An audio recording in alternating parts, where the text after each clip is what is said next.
যাত্রাপথে যে কোনো ধরনের জলযানই নিরাপদ বাহন। তাই তো এবারের ঈদ যাত্রায় বেড়েছে লঞ্চ যাত্রীর সংখ্যা। ঈদে লঞ্চে ভিড় বাড়লেও বিশেষ তৎপর রয়েছে নৌ পরিবহন মন্ত্রণালয়। ভরা নদীতে যে কোনো ধরনের বিশৃঙ্খলা রোধে রয়েছে ভ্রাম্যমাণ আদালত। সব মিলে কোনো রকম দুর্ঘটনা ছাড়াই এবারের ঈদ যাত্রা উপহার দিতে চায় কর্তৃপক্ষ। সুবিধা প্রায় দ্বিগুণ হয়ে গেছে। দিক থেকে চাঁদপুরের জাহাজগুলো থাকবে, এদিকে বরিশাল দিকে থাকবে, অন্যগুলো একদিকে থাকবে।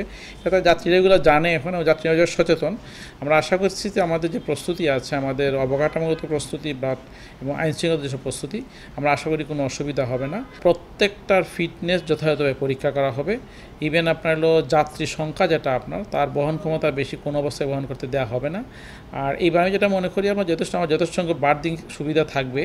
যাত্রাপথে যাত্রীদের করণীয় সম্পর্কে সচেতন করেছে বিআইডব্লিউটিএ।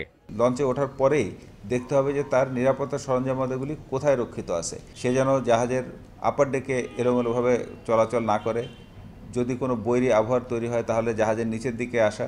অতিরিক্ত যাত্রী হিসাবে কোনো নৌযানে আরোহণ না করেন এবং নৌযানের আরোহণ করার পরে সর্বাগ্রে ওনাকে খেয়াল করতে হবে যে এই জাহাজের নিরাপত্তা সরঞ্জামাদি কোথায় অবস্থিত আছে অথবা কোথায় রাখা আছে, এবং বিপদ যদি আসে তাহলে উনি কিভাবে এটাকে সংগ্রহ করবেন এবং নিজেকে রক্ষা করবেন। মন্ত্রণালয় বলছে, ঢাকা নদীবন্দর থেকে দিনে রাতে যাত্রা করেছে প্রায় 7 লাখ যাত্রী। গন্তব্যে পৌঁছাতে সব সুবিধাই নিশ্চিত করেছে তারা।